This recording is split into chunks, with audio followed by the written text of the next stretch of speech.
జంగారెడ్డిగూడెంలో పాత LIC office కార్యాలయం వద్ద చరిత హాస్పిటల్ నూతన భవనంలో సేవలు నిర్వహించడంపై డీసీసీబీ మాజీ చైర్మన్ కరాటం రాంబాబు హర్షం వ్యక్తం చేశారు.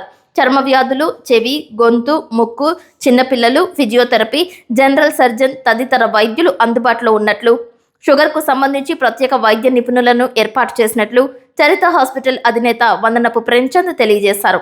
హాస్పిటల్కి విచ్చేస్తున్న అతిథులను ఘనంగా సత్కరించారు. జ్యోతి ప్రజ్వలన అనంతరం మీడియాతో మాట్లాడారు. నూతన బిల్డింగ్లోకి హాస్పిటల్ సేవలు వినియోగంలోకి వచ్చిన సందర్భంగా 10% రాయితీతో ఫార్మసీ మరియు పరీక్షలు అందుబాటులోకి తెచ్చినట్లు ఆయన తెలియజేశారు. గత 15 సంవత్సరాలుగా జంగారెడ్డిగూడెంలో శ్రీ చరిత హాస్పిటల్ ఆర్ఎస్ కళ్యాణపురం రోడ్లో మేము రన్ చేస్తున్నాము.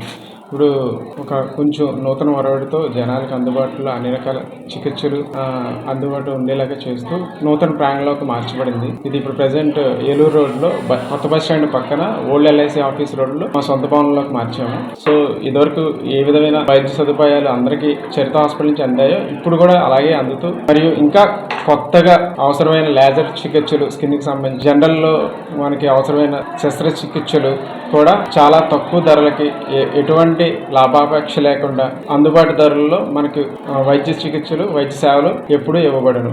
ప్రధానంగా ఎప్పుడు మనకి 24 hours డాక్టర్ గోపి గారు MBBS general physician 24 hours available ఉంటారు. అండ్ స్కిన్ డాక్టర్ గారు ప్రతి సోమవారం మరియు గురువారం అవైలబుల్ ఉంటారు. Physiotherapy madam daily evening, and పిల్లల డాక్టర్ గారు సల్మా మేడం ఈవినింగ్ ఉంటారు. And ENT Sridhar sir daily evening ఉంటారు. ఇలాగా ప్రతి విభాగం నుంచి కూడా ఎవరో ఒకళ్ళని మనం ఇక్కడ తీసుకొచ్చి వాళ్ళతో మనకి చాలా తక్కువ ధరలకి అండ్ ఇబ్బంది పడకుండా, పేషెంట్ని ఎక్కువ ఇబ్బంది పెట్టకుండా మంచి వైద్య సదుపాయాలు, వైద్య చికిత్సలు మనకి ఇవ్వడానికి మేము చాలా సాయశక్తిలో ప్రయత్నిస్తాము. అండ్ మందుల్లో కూడా వాళ్ళకి ప్రతి పర్సన్కి 10% డిస్కౌంట్, టెస్టుల్లో 20% డిస్కౌంట్ ఇస్తున్నాము.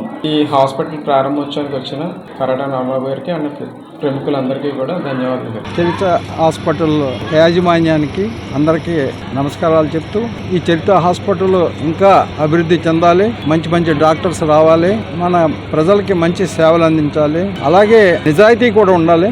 ఆ నిజాయితీ ఉన్నప్పుడే హాస్పిటల్ బాగా పెరుగుతుందని నా ఉద్దేశం. ఎక్కువ టెస్టులు చేయించకుండా మంచి రిపోర్ట్స్ని, మంచి ఆరోగ్యాన్ని మన ఏరియా ప్రజలకు అందించాలని మనస్ఫూర్తిగా కోరుకుంటున్నాను.